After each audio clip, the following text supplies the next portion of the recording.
You're tuned into the Counterflow Podcast, home of dissident voices, unapproved opinions. But you gotta get ready. You ready?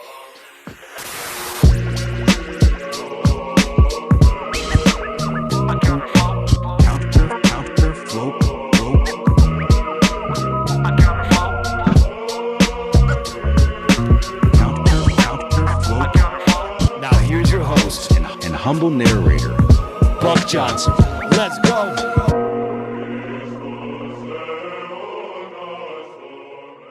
Hey, what's up, you guys? Welcome back once again to the Counterflow Podcast. As always, I'm your host and humble narrator, Buck Johnson, coming to you out of Lockhart, Texas, where we've started Great Lent. Hope it goes well for you guys. Well, we're going to start with an episode that I know a lot of you are going to dig.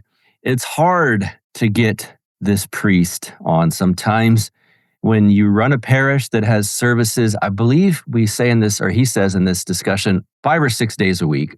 And you've got a lot of children, a wife, of course, a lot of spiritual children, and you run the Death to the World zine that myself and many of you guys love very much. You're a busy man, and I get that. So it's a blessing to get Father John Valadez onto this show where we are going to talk about spiritual warfare, unseen warfare, how it manifests. Where's the battleground of this unseen warfare? Will things get harder during Lent? The church gives us the tools to, let's say, combat this unseen warfare and spiritual warfare. We're going to dive into all of that. Of course, we got to get some updates and information on what's going on over there at Death to the World. The stuff is in such demand. He puts new releases out there, new merchandise out there, new zines out there, and boom, they go quick. So I've got to ask him about that. And let's just get him on now. He's the priest over at St. Timothy in Lompoc, California. A blessing, again, a blessing to get him on. I'm always happy to speak with him. Father John Valadez, it's been way too long. Welcome back to the show, sir. How are you? I'm well, thank God. It's good to be here. Good to talk to you again. It's good to have you here. It's like slightly choppy, but I don't know if that's this program. I don't know if it's Lompoc Wi-Fi. It might be Lockhart, Texas Wi-Fi. Whatever. So we'll deal with it as it comes along. I guess it's been too long since I had you on here, like I mentioned, and I'm certain most of my audience is very familiar with you, but there's always new eyes, and this show pops up in algorithms and people searching for certain things. So I'll let you give an intro for who you are and what you do, and we'll go from there. Okay. I'm Father John Valadez. I'm the priest of St. Timothy Antiochian Parish here in Lompoc, California. And I help run Death to the World magazine that has a presence online that many people may or may not know of. I am married with 5 kids and live on a little homestead and raise chickens and ducks and things like that. So I think I remember you saying your parish is is it on the same property as where you live? I know it's very close. Is that right? it's close. It's about 7 miles away. Okay. Yeah. Okay. And how often do you guys have services there at the parish? Every day except Monday. Yeah. That's what I thought too. Okay. That is, and what's the average, let's say, crowd, what number-wise in that you're getting there? We're in a small town, about 45,000 people. And we have about 60 to 70 people on a Sunday.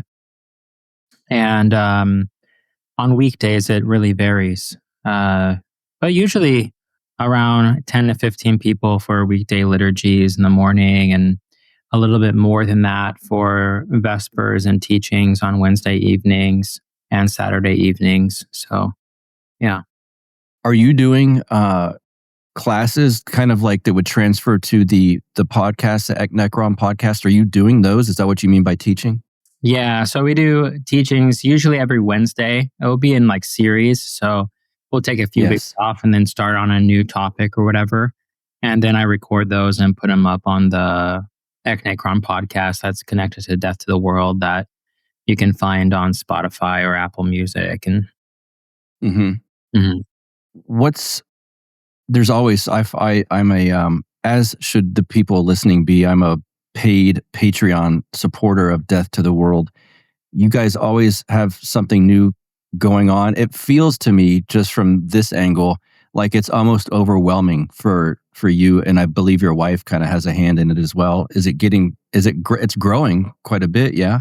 Yeah, it's growing too much. I mean, it's a good problem to have, but over the past few months, I've had to figure out logistics, basically like background logistics on certain things, on the Patreon, on our shipping and handling and printing and all of that kind of stuff, trying to get it more streamlined so it's manageable. Okay. This is a question that everyone who is aware of Death to the World and that follows you guys is going to want to know. Is there more merch coming out? Any new merch or re-release merch in the near future? Yeah, so Patreon people always get first dibs on when merch comes in. In the past, it was really quick. Like we'd get a shipment of merch, no matter how much I ordered, it would just sell out really, really fast. And so we can never keep it here. We had a shed here at the homestead that we used, and we did our shipping out of. We can never keep enough stock ever to really satisfy. Now we've partnered with a printing company. Yes, Ritual that's right. Print. Yeah, yes. They're in Salt Lake, and they are handling all of our shipping and customer service, and they've been awesome with all of that. So what's going to happen in the future is that we're always going to have certain products available. So like we'll always have certain staple shirts and bags and stuff like that, and now printed issues available, especially the newer issues available. Mm-hmm. And then periodically we'll do like a 72-hour release of certain kinds of shirts or merchandise to help fund future projects and have zine stock available and that kind of a thing. Tommy Green from the band Holy Name was on this show. Let's see, it's been a few months now. I believe he has something to do with ritual printing. Is that correct? Yes. That's what I thought. Okay. Yes. Yeah. He's who I first reached out to help tackle this problem that we had. And they've been great in the transition between shed at the homestead and then an actual printing and shipping company. That's been great for us. Right. Okay. Well, that's good.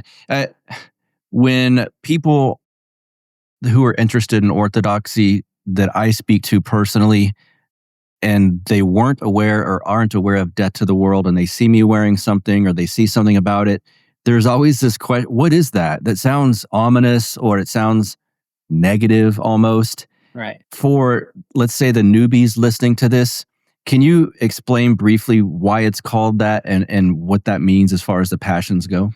Yeah, I mean, Death to the World, the title was supposed to be a fishhook of some sort, because it's a shocking name. And so it does fulfill its purpose when people see shirts or hear the name.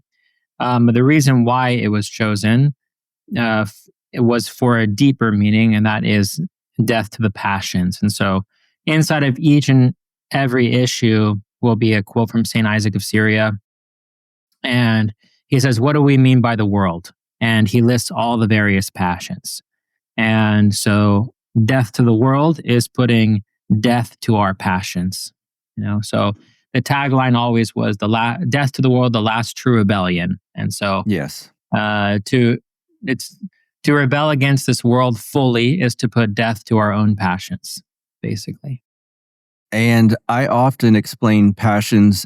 One way to explain them is the inversion of virtues. Mm-hmm. First, would you agree with that? And then second, explain it. What do you mean? I thought it's good to be passionate about something. Why are we death to passions? What is that all about? Can you explain that? Yeah, so that's a good way to put it. That you said it's the inversion of virtues. St. Maximus the Confessor would say it's the perversion of our nature. So it's taking the natural powers of the soul and inverting them to basically to self-worship or to self-serve. And so instead of love, which is selfless, there's lust, which is self-centered, So every passion is just a perversion of how we are created to use the powers of the soul. So there's a difference when we're talking about being passionate about something. That it means giving ourselves to like an idea or a thought, or be passionate about working on cars, or passionate about this, or passionate about that. We kind of throw it around in modern American language, I guess. But when the fathers are talking about it, they're specifically talking about sins. And there's various degrees to which they say a sin can take over a person. It can be something that fully takes over and manifests itself inside of a person, and that's what they would call a passion. So it's a sin that sort of turns us into somebody that we do not want to be, or it controls us in a way in which afterwards we're like, oh, man, why am I like that? Or why do I keep doing this thing over and over again? If I would say we've become a slave to it. Sheath Underwear has come aboard to sponsor the Counterflow podcast. How about that? At sheathunderwear.com/counterflow, or just go to sheathunderwear.com and use Counterflow at checkout for a discount. Men, do yourselves a favor. Elevate your daily comfort with Sheath Underwear. The innovative dual pouch design provides unparalleled support and separation, ensuring each part of you has the space it deserves. Experience the sophistication, finally, of a design that respects your anatomy. The moisture-wicking technology sets a new standard in comfort. This advanced system not only keeps you cool, which you need when you live in Texas, especially, most times of the year, but it prevents chafing, odor, making every movement feel effortless.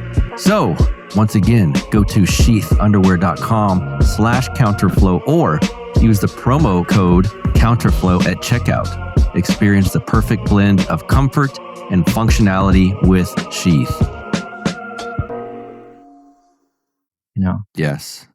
Yes. Yeah. I come from the libertarian world, and I ditched the moniker along with some of the philosophy as well. But back in those days, I would say the ultimate freedom is being able to do whatever you want as long as you're not hurting someone else. That's sort of the libertarian creed, if you will. Mm-hmm. And coming in Orthodoxy, it started hitting me like the ultimate freedom in that regard, able to do whatever you want as long as you're not hurting someone else, is really not freedom at all, because it's I can do whatever I want. If I do heroin, for instance, I'm not really hurting anyone else, but it's really not freedom at all, because it turns you into, again, a slave of certain passions. We often would promote legalism of prostitution, and that's just a business transaction. You're not hurting anyone, and then you become a slave to certain desires, and it's almost like you hold this fake idea of liberty or freedom as an ultimate idol, and then that becomes idolatry.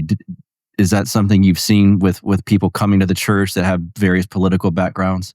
Yeah, definitely. And it's, I think, a big hurdle for people, especially young men that are coming in, that I've had experience with, is the lack of awareness that what you do does hurt other people, no matter if it's in private or not. This whole idea of community and family being so integral to the Christian life and just life in general has been completely evaporated, from their worldview.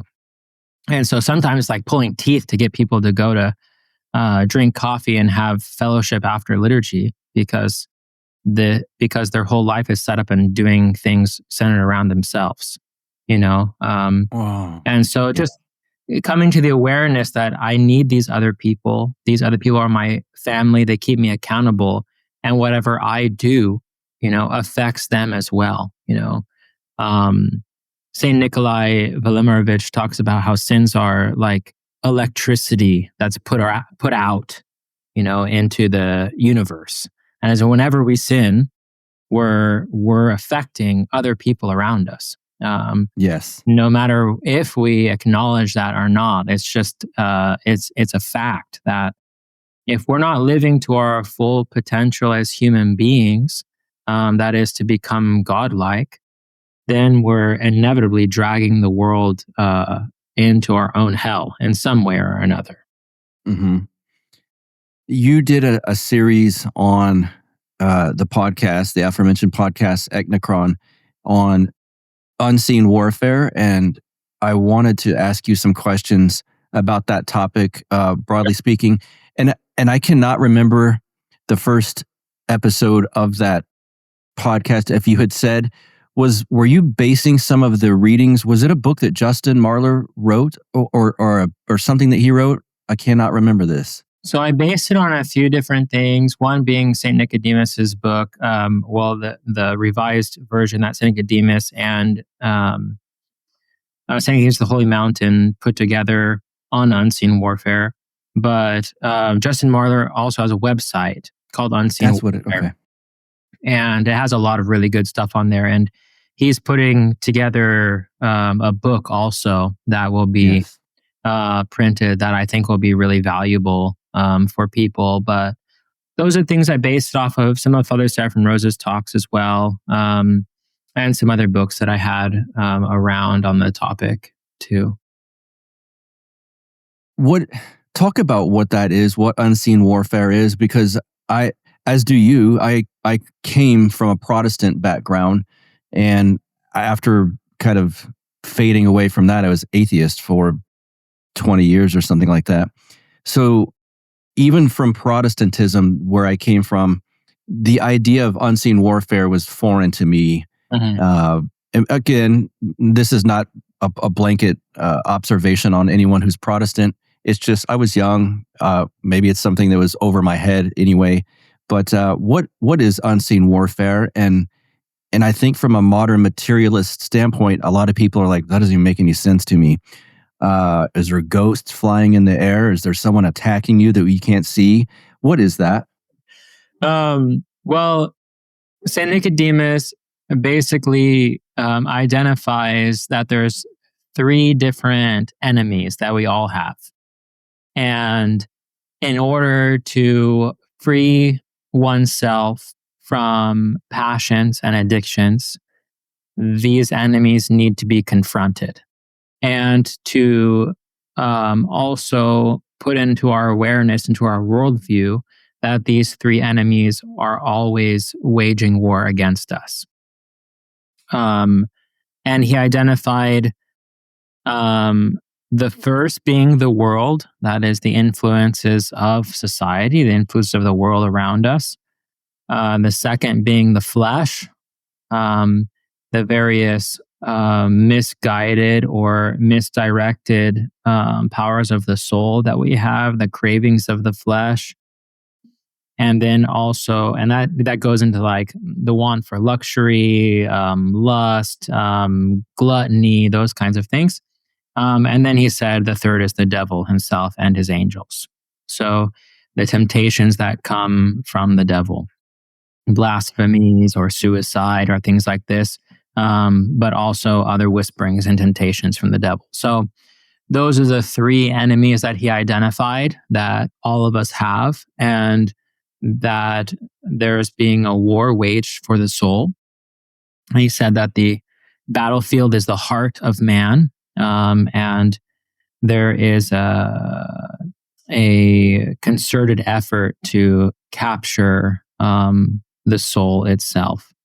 So he said, if you want to free yourself from your passions, if you want to free yourself from being enslaved to these various things, if you want to basically become a true human being and cure your soul and guide the powers of the soul to how they are naturally supposed to be used, and then you have to wage war against these 3 enemies. And so the book is various steps and also like things that one can do in one's life in order to fight or combat these various enemies. You just mentioned it. I was going to ask you where the battlefield is for this, but it is in the heart and soul of man. It seems to me, this is definitely my case, and maybe there's some nuance here to be had, that when I think of spiritual warfare, sometimes maybe I've got this like cartoonish caricature version of it, and I'm thinking of dark powers behind, I don't know, a world leader, or which groups, shadowy groups are in the background pulling the strings on certain world governments and globalism like that. Can spiritual warfare manifest itself in those ways? And then also, is there a nuance to be had where it's kind of in yourself? Yeah, that it definitely can. We know that, we know from Holy Scripture, we know from the history of the church and the lives of saints, there's definitely spiritual warfare happening on institutional levels or national or international levels, these kinds of things. But, it also can be a huge pitfall to be focused on those things, and it's a temptation, especially today, I think, especially for some of these young men that I'm encountering coming into the church, that to look on the outside and to be wondering and kind of obsessing over the spiritual warfare or the dark powers that be, or the men clothed in black behind the closet door that are running things, or whatever it may be, and to be looking at that so much and trying to figure it out so much, but being totally neglectful over the spiritual warfare that is happening inside of themselves. And so, St. Paisios, he says, there's no use in trying to figure out who those people are, like who the cabal is, who that group is that's running things, who's behind, who's a real puppeteer. He says it's not really worth obsessing over it, because at the end of the day, we all know who it is, and that's the devil himself. Whenever there's evil manifesting, whenever a nation has fallen into corruption or spiritual decay, all these kinds of things, we know who it is. It's the devil himself. And so the best way to fight against this plague, the plague of evil, is to rid it away from your own self. To die to your own self, to begin to do work on your own self, to see where the devil has a grip on you, because you're surely not going to be able to give to a nation or to your community or your family or your friend what you don't have, So we can bemoan, the unholiness of society or this or that politician or whatever it may be, but we can't really offer back to society spiritual richness if we haven't acquired it ourselves, So, in the eyes of the fathers, it seems like it is so much more beneficial to acquire that spirit yourself in order to give it to people around you. Great new sponsor, tigerfitness.com/counterflow. That's your code to get in, support my podcast, and fuel your resistance. We all talk about standing up to people, standing up to the man, all of these things. Well, you can't do it when you're a couch potato. And let's face it, it's not vanity. It's taking care of your body, your soul, your mind. All of these things. Tiger Fitness provides high-quality supplements and training gear to keep you strong, independent, and ready for whatever comes next. Again, no weak bodies, no weak minds. At Tiger Fitness, there are kind of people. They reject corporate poison. They skip the junk peddled by big box brands and pharma-backed fitness scams. Tiger Fitness is built for those who take control of their own health and strength. I think that's you. I think that's me. I think that's all of us, guys. Self-sufficiency starts with strength. The state, the bad guys, the evil spirits, they want you weak, tired, and dependent. Tiger Fitness helps you break free by optimizing your performance and resilience. Again, you can support a business that is supporting me, supporting this podcast, and it stands for you. No woke BS, no corporate virtue signaling, all of the stuff that we hate. These guys hate as well. And so they are not like that. When you want to get in shape, they've got workouts on this website. They've got a lot of supplements, great energy drinks, all of these things that I'm kind of a part of most days of my life. It's for serious people who value discipline, taking care of your own, your family, and your body, self-reliance, and all of these things. tigerfitness.com/counterflow. Is what we're coming up as we record this, and certainly as it's released, we're entering Great Lent. Yeah. Is there a correlation with what we're about to enter into and unseen warfare? Can it get worse? Is it are we kind of strengthening our fight against it during Lent? Talk about that. Yeah, I wouldn't say, I mean, maybe we could say it gets worse, but I wouldn't really use the terminology. I would just say that it intensifies because we're calling ourselves, the church is calling us to intensify our struggle, So as we charge into battle and in trying to rid ourselves of various sins, especially during this season, we're fasting, we're doing prostrations, we're going to more services, we're saying more prayers, we're ramping up our fight against evil, especially the evil that has its grip on our own hearts.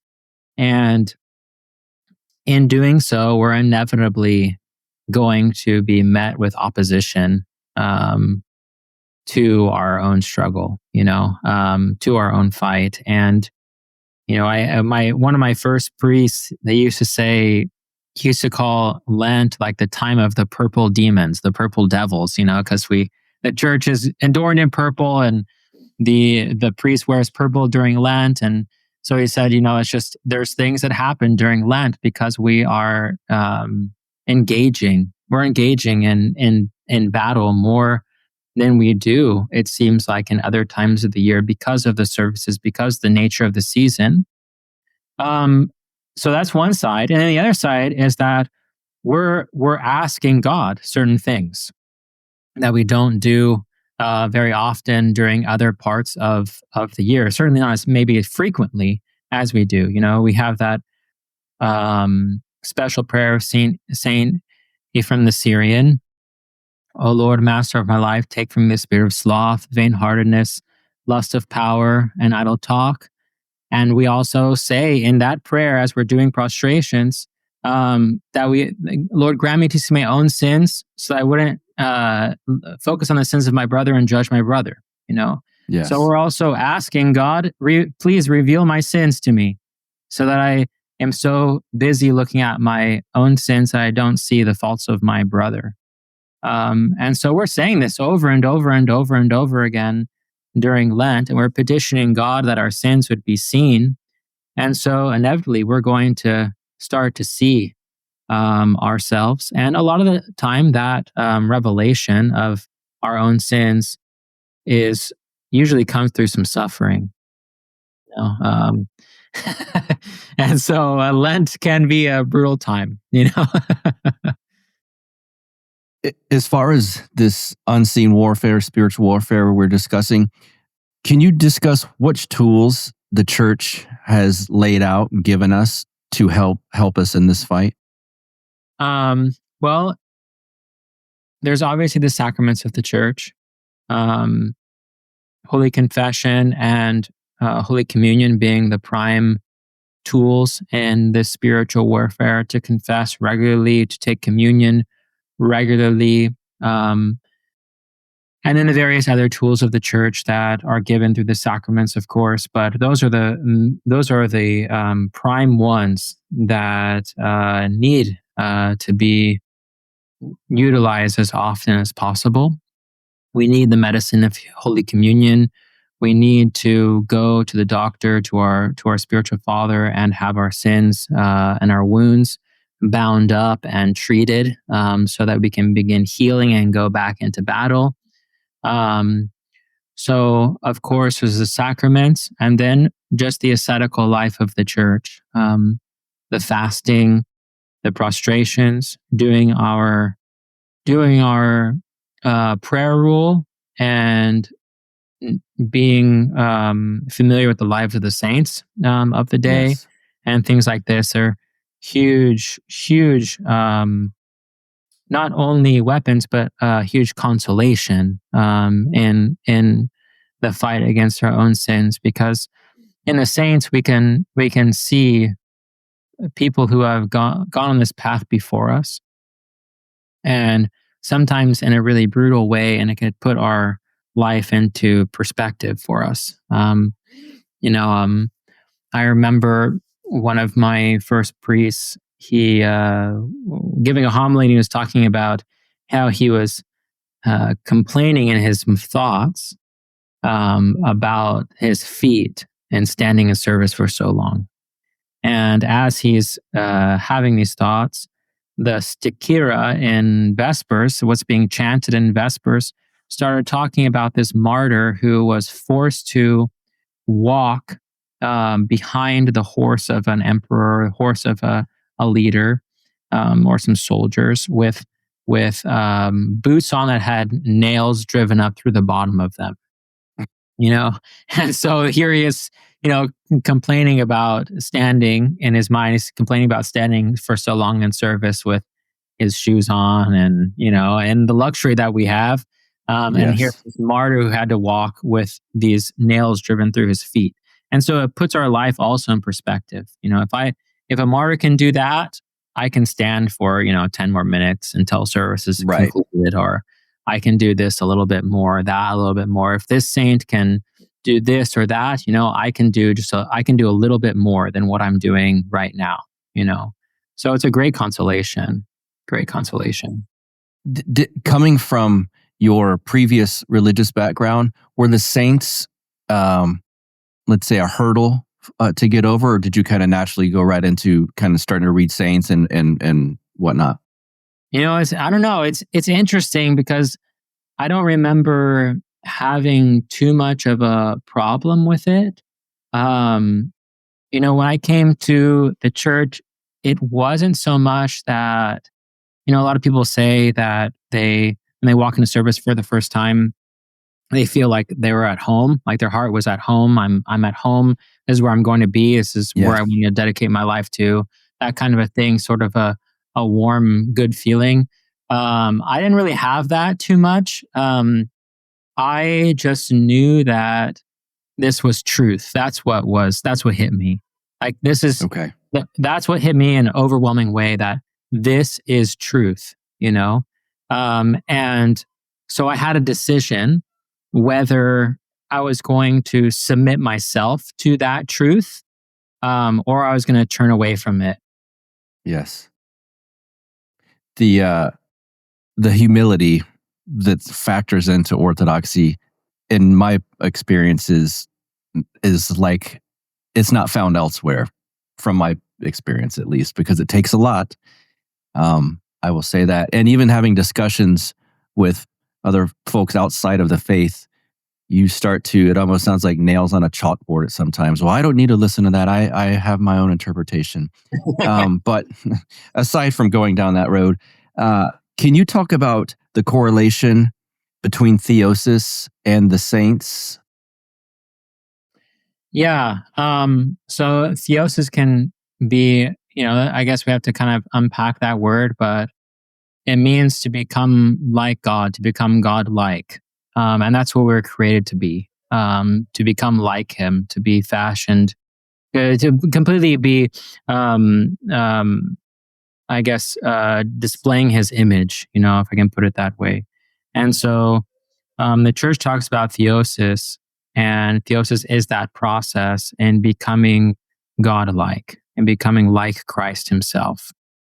And the various tools given to us in the church, that's like explained in Unseen Warfare and things like this, the whole goal is to become like Christ, to put on the mind of Christ, to do away with the old man, all these things that St. Paul talks about as well. And so the saints have attained theosis. They have attained purification. They've attained the mind of Christ. And what is so incredibly important about especially the modern saints is that we see how a person not only has attained theosis in a modern context, but also that it is attainable even in a modern context. And so the saints of modern days especially communicate to us that that path to holiness, how to fight against the various struggles that maybe people 100 or 200 years ago had no clue how to deal with, Once a month, my supporters of this show and myself and a special guest have a Zoom meeting. It's not recorded, it's not posted, it's just private. It's between you guys, the guest, and myself. I do this because it means a lot for you guys who support me by showing me that this show means a lot to you.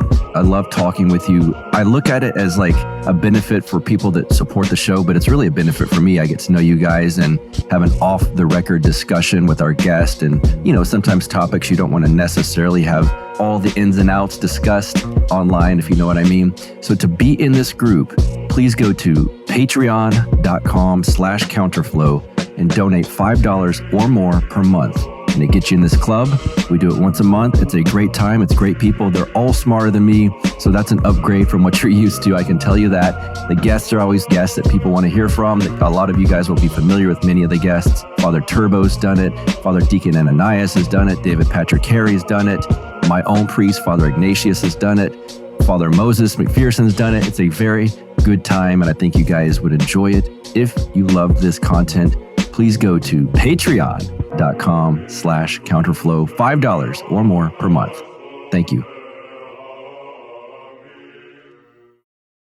I want to ask you, you've mentioned Father Seraphim Rose earlier, and one of the things he wrote and spoke about, and it gets a lot of discussion, especially with a lot of people, it seems like in my circles, come to Orthodoxy through Father Seraphim Rose.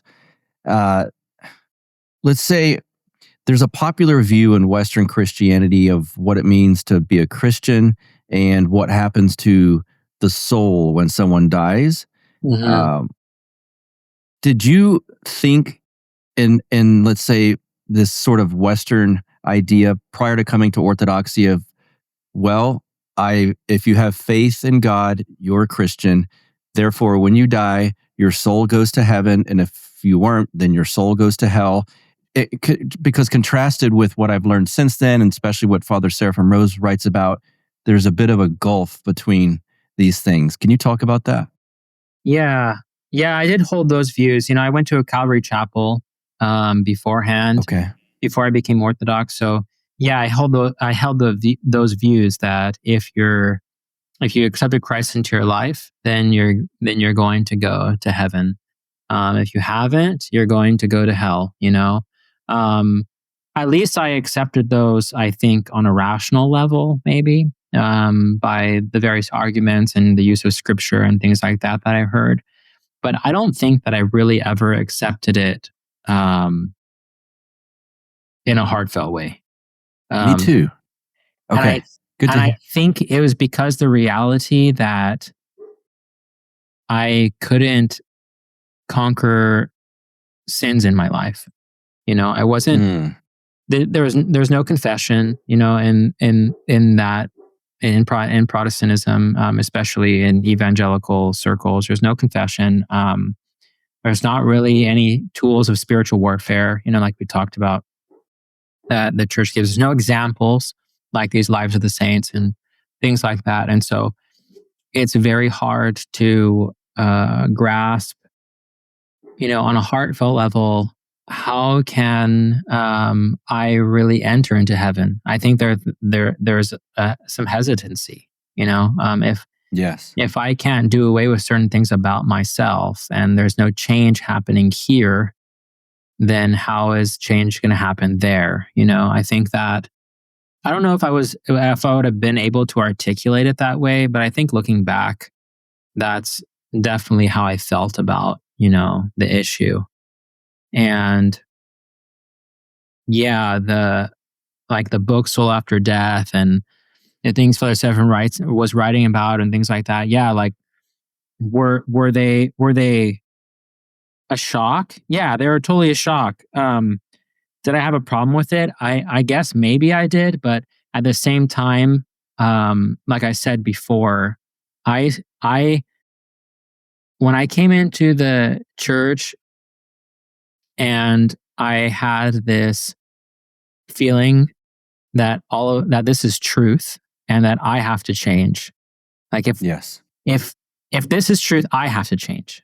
Yes. Like I'm done with like trying to bend my own will over things, if Christ, because I got to the point, if orthodoxy is not real, then there's no such thing as Christianity, Right. Yes. And so if Christ has given this truth to his church, if it's exemplified in the lives of his saints, if it's shown in the services, if it's all of these things that Father Seraphim is writing it to be, in regards to the teaching of the soul after death, then I have to accept it if I want to accept truth. It wasn't up to me to like fight against it. Like who am I in regards to like St. John of San Francisco, who taught the same thing, or who am I, against St. John Chrysostom, who wrote about certain things after the soul after death and things like this. Like, who am I? Like, this guy living in, the 21st century, to combat these holy saints of the church, and I do find it is a big problem for a lot of people, particularly Father Seraphim's book on the soul after death and talking about the toll houses specifically, become a problem for people. And it's always like whenever Death to the Will makes a post about life after death, it always like becomes this drama fest in the comments, like Father Turtle's clickety clack, clickety clack. Yeah.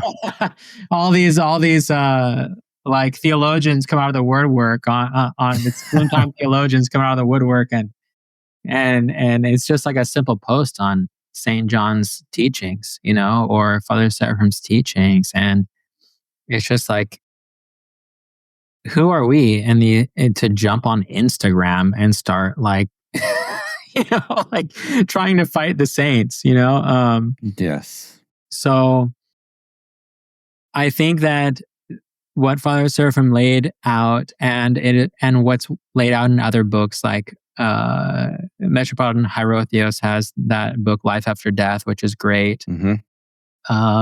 And there's a few other really good ones. I think Dr. Jean-Claude Lachey has one as well. I think it gives us a fuller picture of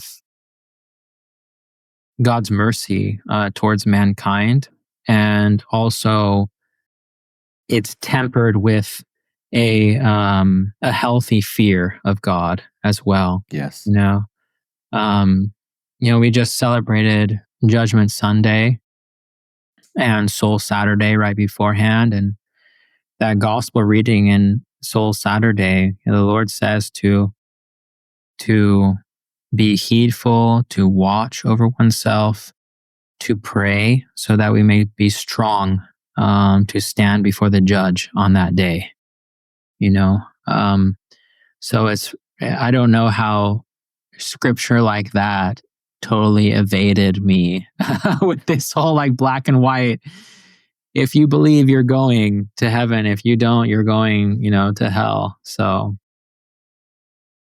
I know you just alluded to it, that it happens on Instagram, the arguing. I assume that you don't jump in there and start fighting online with people. But there has to be, because this topic is popular, there has to be some young men or young women maybe at your parish that have said, Father John Valadez, I can't, this idea of the aerial toll houses is just not clicking. I don't get it. This other priest told me it's not real. Personally, it seems to me that the term itself is maybe a bit unfortunate. I don't know, but I think as Americans, we're picturing some like like a toll house, quite literally. Yeah. And church fathers have written the same exact thing without using that word. And people are like, oh yeah, of course, that's true.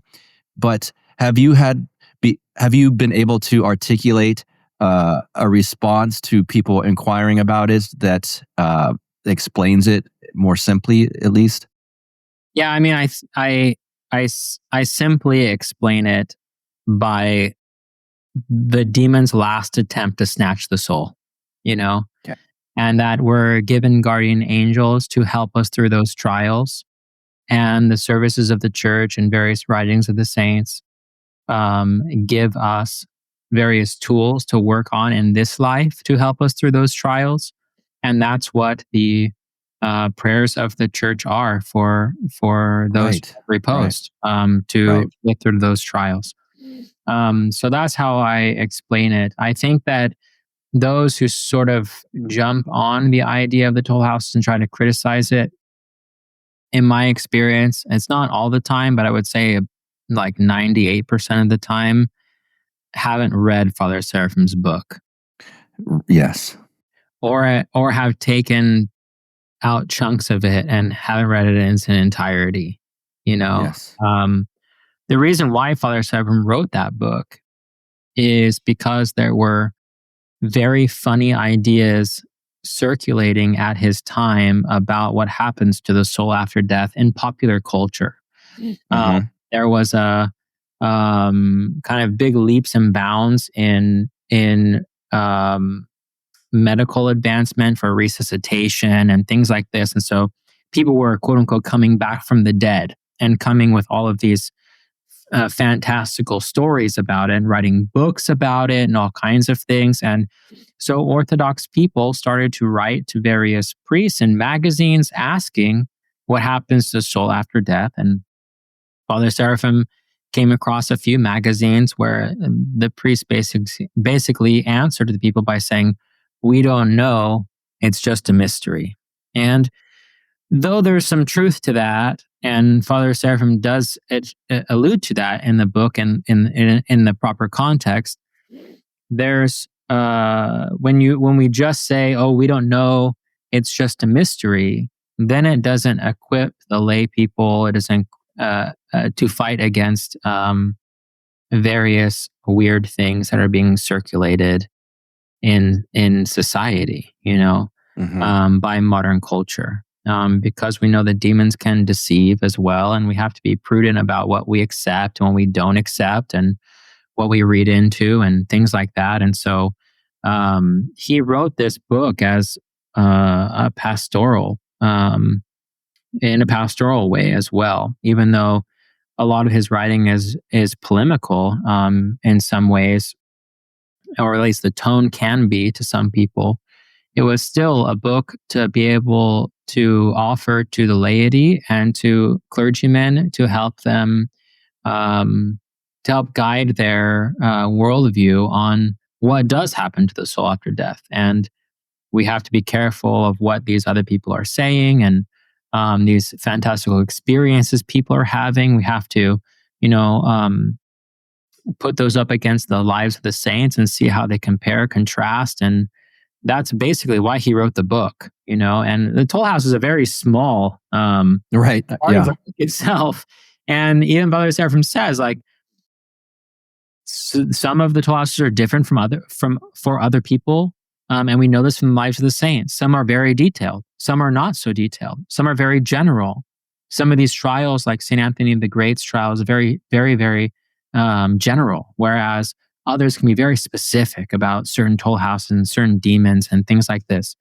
And so he talks about how, we say the term toll house just as we use the fire of hell, just because there are things that we can't really use our own human vocabulary to explain. Right. Right. So he wrote a book, and a lot of my listeners are familiar with Orthodoxy and the Religion of the Future. Something that escaped me coming into Orthodoxy is how common it, certainly for females more so than men, I would say, but coming from a New Age background and I am going to make a little bit of an assumption, being that you're in Southern California, it might even be more popular or ubiquitous, let's say, I'm near Austin, so it's certainly there. Part of my thing, coming from atheism, I would see stuff like that and just write it off as stupid. Right. For better or worse, like it's not real. This is silly, and chicks are into this goofy stuff. But it is that's not the proper way to look at it. I've learned it has really damaged some people that I know, and they've come to the church, the Orthodox Church, as the hospital for the soul for this reason. Mm-hmm. And it's very subtle, it seems, at some points. And then some people, it's almost like fashion New Age versus like, ooh, they're really into it. But it's still, in the fashion stuff, there's like little kernels of evil involved in that really starts to warp the person. Can you talk about, do you see that? Folks coming to your church, did they have this background? Are they trying to escape this? Did it mess people up? A little bit. I mean, I'm in a more of like a blue collar town, so there's not as much. But in neighboring towns like Santa Barbara, for instance, yes, they're more like, it seems like more wealthy, comfortable people that live in luxury have this problem more with like that's fair. Stones and horoscopes and things like that. People in the blue collar town are not into if they're into witchcraft or New Age stuff, they're into it deep. Okay, right. It's not just like, oh, I'm going to buy some crystals and go see my psychic once in a while and da da da da.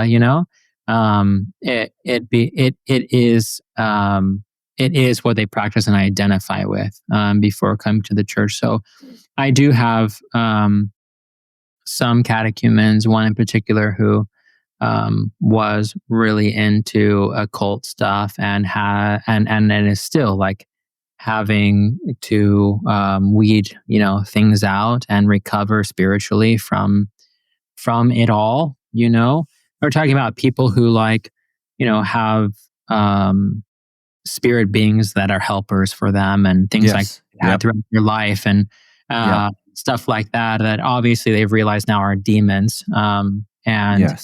And those demons don't let go very, very easily or very quickly. The other is I have some Native Americans too, and Native Americans have a lot of just ancestral dealings with demons and with occult stuff.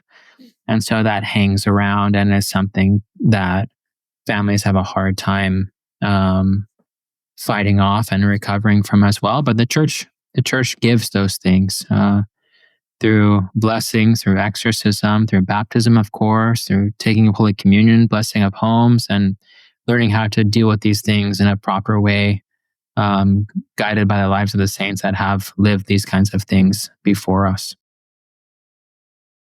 I'm glad you said blessing of homes. I need to schedule that. Okay, side note. Before we get out of here, we got about 10-ish more minutes. One of the things I admire from afar about you, you said up front that you have 5 kids. Last time we spoke, it's been a while, but you said something like, I think it was Tuesday evenings or something, or maybe it was just I can't remember, but that you guys sing at the table. It seems very, great to me. Can you talk about the family life for an Orthodox Christian? I mean, you're an Orthodox priest. It might be even more significant or more, let's say, I don't know, hardcore, if you will. How does the family structure flow from Christ? Yeah, it's a great topic. It's a great topic because I think sometimes as Americans, we can be really extreme on different sides about issues and things. And sometimes in coming into Orthodoxy, we're like, especially like people that came through subculture like me are really attracted to like the extreme of monasticism or the extreme of this or extreme of that. And sort of sometimes in Orthodox literature and coming to the church, we neglect the holiness of the family and putting it in its proper context. And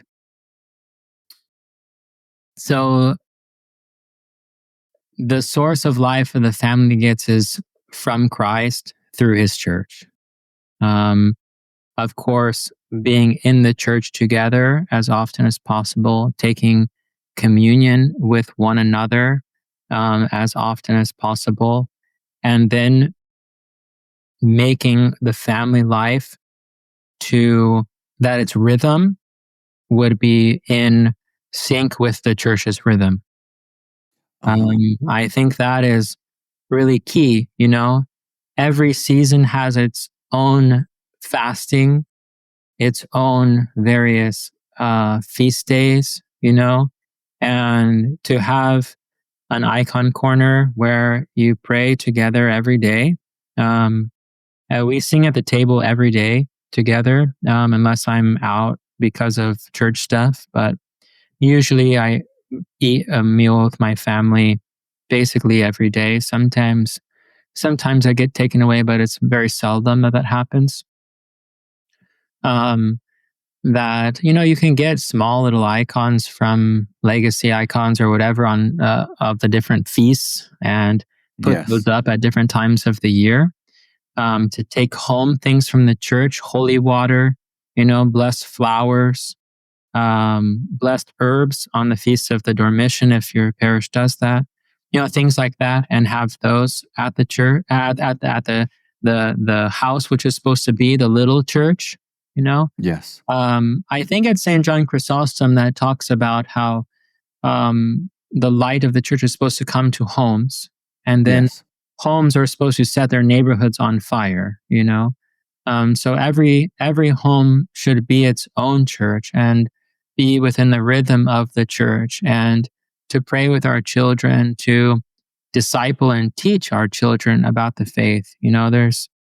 There's a lot of great programs, I guess, for kids and things like that. But we should also realize that, Sunday school programs in the Protestant world have failed. They've failed for a long time.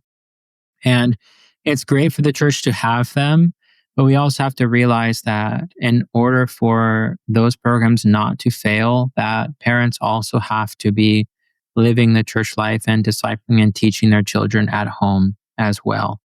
And so that they can embody the faith as their own as well, So family life is and marriage is an absolutely beautiful and salvific sacrament of the church. And it brings so much life and beauty to the world.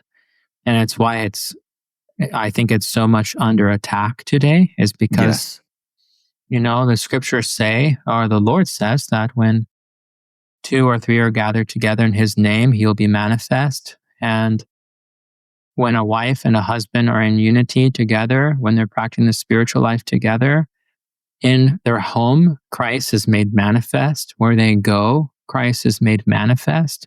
And so the family manifests Christ to the world, and the world obviously cannot accept him. And so it wages this war on the family structure itself.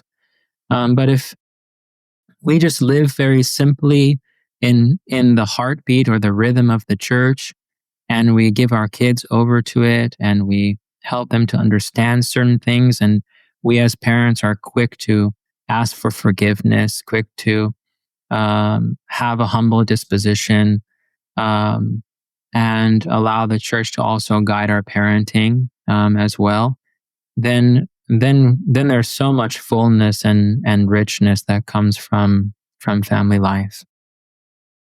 Do you deal with the trend, let's say, of young men being single in the parish, trying to find a girl to date or a spouse, or maybe a young woman, which is more rare, but they're out there that are trying to find a husband?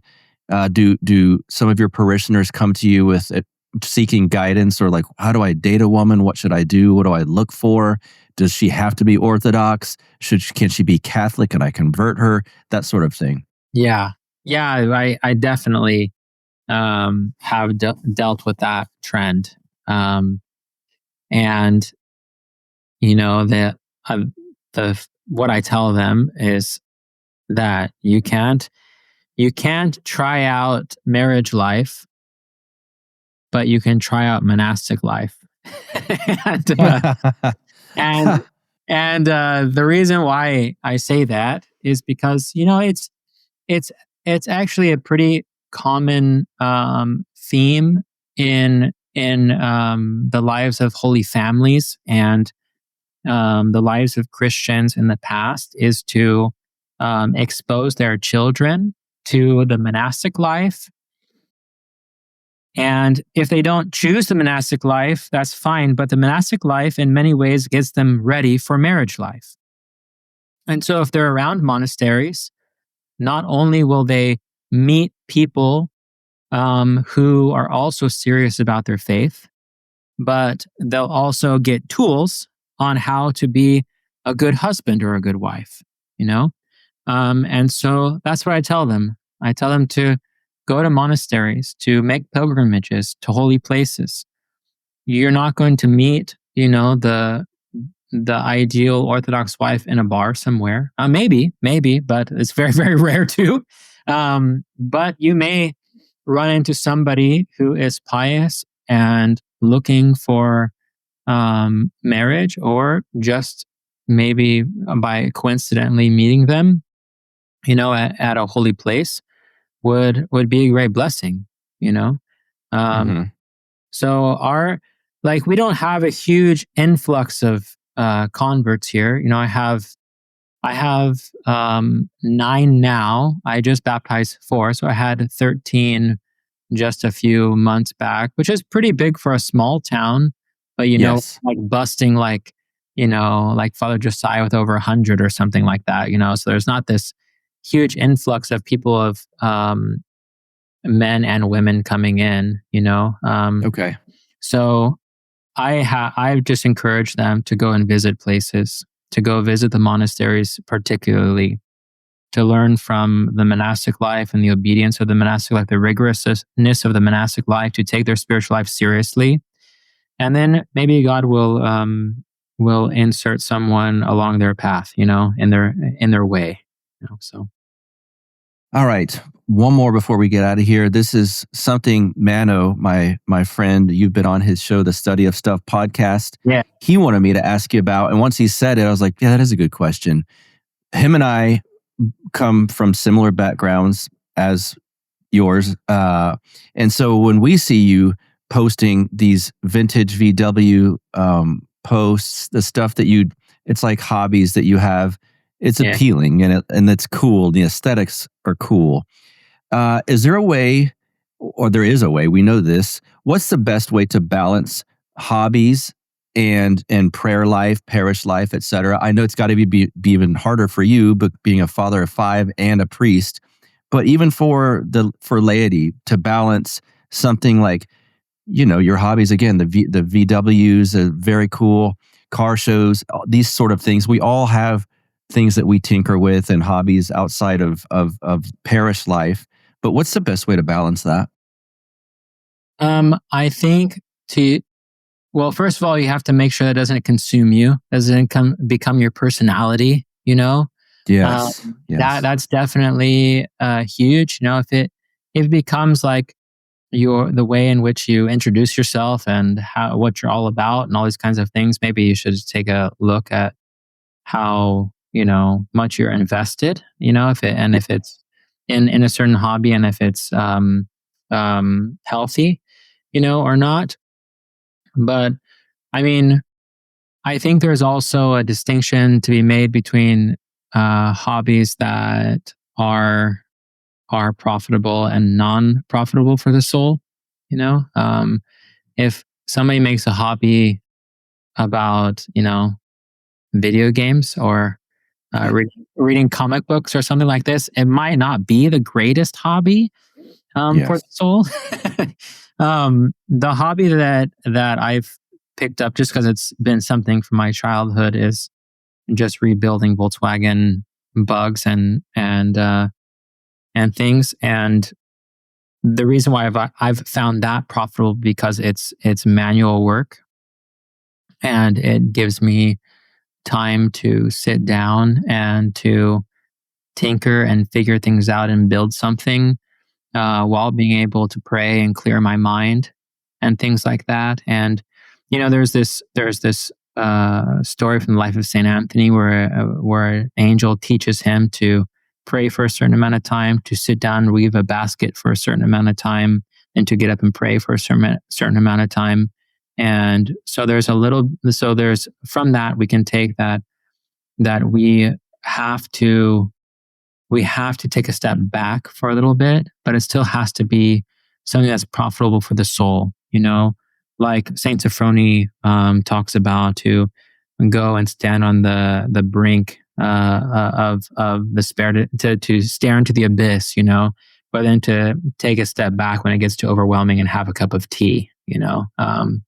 So Volkswagen building is my cup of tea, or my basket weaving. It is still allows me to be alert. It allows me to think about what is going on in my own personal life, or maybe the lives of parishioners. Sometimes I do, when I'm engine building or painting or doing body work or whatever, it's a time where I can really think about maybe some counsel somebody asked me and really reflect on it before giving an answer back to them or giving them some sort of spiritual guidance on it, So, we just can't let hobbies consume us. It can't become our personality, but it should be something that's beneficial for the soul, that we can still work out our salvation, work out our spiritual life while doing. Yeah, well put. Time to plug anything you'd like, and obviously Death to the World websites and whatnot, and then we'll get you out of here. Yeah, deathtotheworld.com. That's where you can find Death to the World magazines. It's where you can find shirts and things like that, articles, and God willing, some more things will be coming out now that we have a few certain things in the back end taken care of, and that there will be issues available, God willing, at all times for people to get. There's also the Echinacron podcast, which is linked on the Death to the World website. There hasn't been, I don't think, an episode uploaded in quite a while, but I have them all recorded, and I have my guy working on releasing one again this week, and God willing, oh good, once a week after that, so we can get it rolling out, because I think I'm in the middle. I think I posted the first Genesis creation early man episode, and there's like 6 more to that.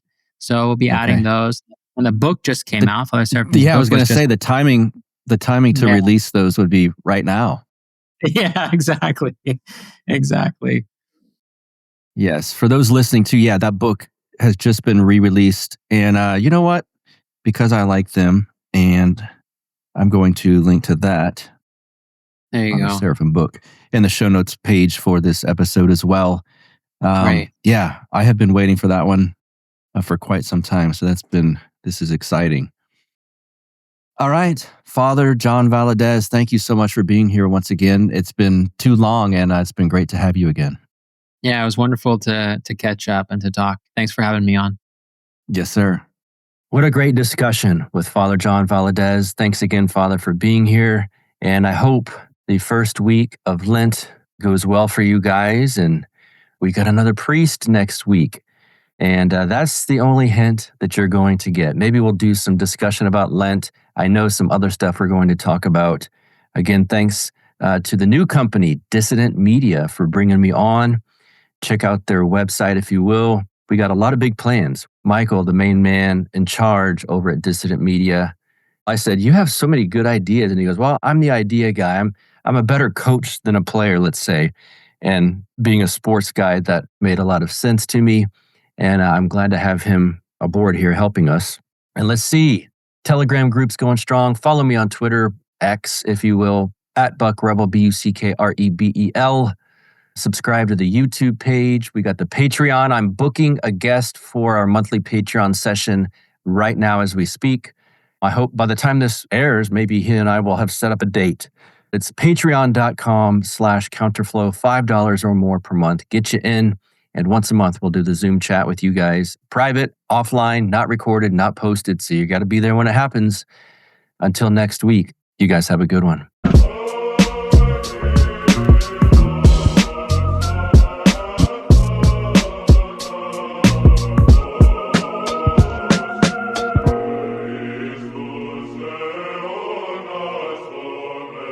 Like the sound of the Counterflow Podcast? Our audio production is provided by Podsworth Media. Check them out at podsworth.com.